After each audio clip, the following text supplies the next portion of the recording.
Hi friends, welcome back to my channel serial .%। তোমরা সবাই কেমন আছো? আমি ভালো আছি। তো আমি উঠেছি সকাল 7:30। তো ব্লগটা এখন থেকে স্টার্ট করলাম। আমি মায়ের বাড়িতে আছি, এই জন্য এখন কোনো কাজ কিছুই নেই আমার, কোনো পুরো ফ্রি। দেখাই মামি কী করছে। হ্যাঁ মা কই? নেই। এই যে মামি রান্না করছে, রান্না হচ্ছে। তো মামি নেই রান্না করে। মামি ভাই পরীক্ষা দিয়ে এসেছে, সেটা মেলাচ্ছে। দেখো এখন আমরা চা খেতে চলে এসেছি, চা খাবো। চা খাবো, এই যে চা এখানে মুড়ি আছে, বিস্কুট আছে, যা যেটা খাবার ইচ্ছা সেটা খাবে। মুড়ি বিস্কুট সবই আছে। তুমি কী করছো? প্রচণ্ড ঠান্ডা লেগেছে, আসছে শুধু কান্না করছে। তো এখানে সবজি কাটতে বসে পড়েছি। তার ফ্রাইড রাইস হবে, ক্যাপসিকাম, বিনস, গাজর সব কিছুই কাটা হয়ে গেছে। এখানে রাইসের জন্য ভাতটাও বসিয়ে দেওয়া হয়েছে, ভাতটাও প্রায় হয়ে এসেছে। তবে চিলি চিকেন হবে, চিলি চিকেনের জন্য ম্যারিনেশনটা করে রেখেছি। তো এর চলো পকোড়াটা ভাজতে থাকি।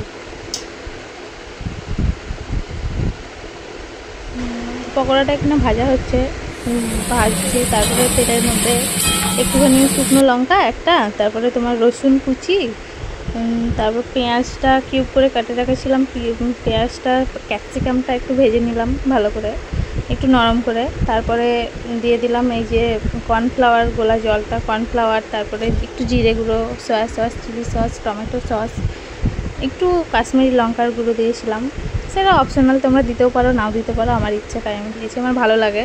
আমি সব তরকারিতেই জানো তো কাশ্মীরি লঙ্কা না ছাড়া আমার ঠিক ভালো লাগে না। তারপরে এই যে দেখো এদিকে মিক্সিতে মশলা বেটেছিলাম, তো সেটা জলটা ধুয়ে দিয়ে দিলাম। তো তারপরে এবার আস্তে আস্তে এটা একটুখানি নেড়ে চেড়ে নেওয়ার পর চলো দেখতে থাকো। তারপরে এই যে দেখো একটু গরম জল করে দিয়ে দিচ্ছি। জলটা বসিয়েছিলাম, তোমাদেরকে দেখাতে আর মনে নেই। তারপরে এই যে ফুটে গেছে, একটু ফুটে গিয়ে পকোড়াগুলো দিয়ে দিচ্ছি। তো তারপরে একটুখানি ফোটার পর নামিয়ে নেব। তারপরে এদিকে ফ্রাইড রাইসের চালটা, ভাতের ফ্যানটা ঝরিয়ে নিয়ে চালটা ঝরিয়ে নেওয়া হয়েছিল। তারপরে এই যে গাজর ভাজা, কাজু কিশমিশ, গোটা গরম মশলা, তেজপাতা দিয়ে ভেজে তুলে রেখেছিলাম। তারপর বিনসটাও ভেজে নিচ্ছি। বিনসটা ভাজা হয়ে গেছে, তুলে রেখেছিলাম। তারপরে বন্ধুরা আমার ফ্রাইড রাইসের রেডি হয়ে গেছিলাম, আমার আর মনে ছিল না দেখাতে। এই যে এদিকে চিলি চিকেনটাও রেডি হয়ে গেছে। আবার পরের ভিডিওতে দেখা হবে। তোমরা সবাই লাইক কমেন্ট শেয়ার করতে ভুলো না, ঠিক আছে? টাটা।